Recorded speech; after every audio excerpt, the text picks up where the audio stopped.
Hey everybody, in today's video I'm going to give you guys a few tips which will help you to take the idea of tapping chord shapes to the next level. Okay, in case you aren't familiar with the concept, the idea of tapping chords, or holding chords while tapping, is simply the idea that we can fret a chord with one hand and then we can tap notes with the other. For example, if I have this chord, I can add some additional color or melody by tapping with the other hand.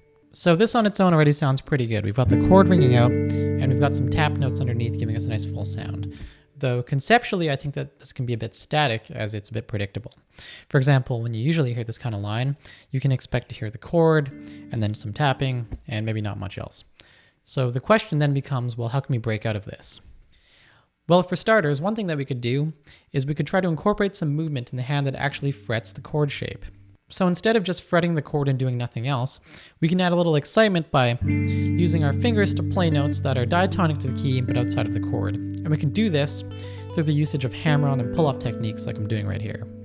And this works especially well if we can do it with a chord that involves some kind of barring. So this chord is particularly great because it involves a bar on the entire 5th fret. So when I do my hammer-ons and pull-offs, they kind of just bounce off the barred notes. Anyways, if you can take the idea of creating movement in the fretting hand through hammer-ons and pull-offs and combine that with tapping in the picking hand, you can create some lines with some nice dynamicism. For example, you could play a line like...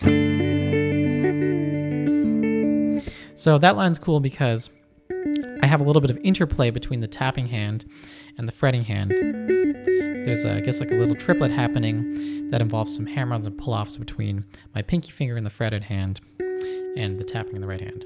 So yeah, give stuff like that a try. And expanding on that idea, beyond just using pull-offs to accentuate the melody, we can also use hammer-ons to actually add bass lines. For instance, I could take our chord here, and I could use my ring finger to hammer onto notes in the lower register, giving us more of a chord progression kind of feel. So with one hand, we'd have something that kind of sounded like that. But if I incorporated the other hand and made it more of a riff, maybe we could do something like...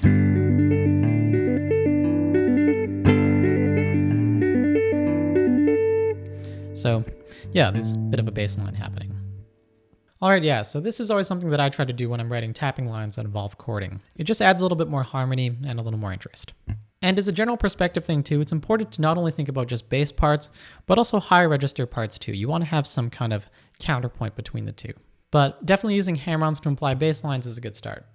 And for more on this idea of bass versus treble parts when it comes to tapping riffs, I've actually got a video on this subject, which you can find on my channel. So check that out if you're interested. Anyways, finally, if we want to take things even further, we can apply the techniques that I've just talked about to multiple chords in the same line. For example, the riff that I played in the intro of this video does exactly that, and it sounded like...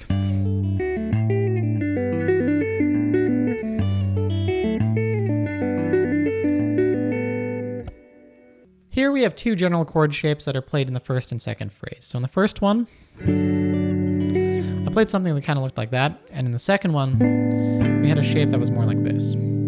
So what I've done then is I've essentially applied these chord finger movement techniques to each chord of the line, be it this chord or this chord.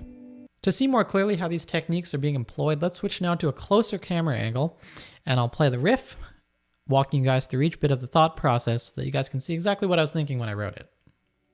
Alright, to start things off, the first part of the riff sounds like this. And of note here is the little pull-off in the fretted hand here, which helps to complete the tap slide melody.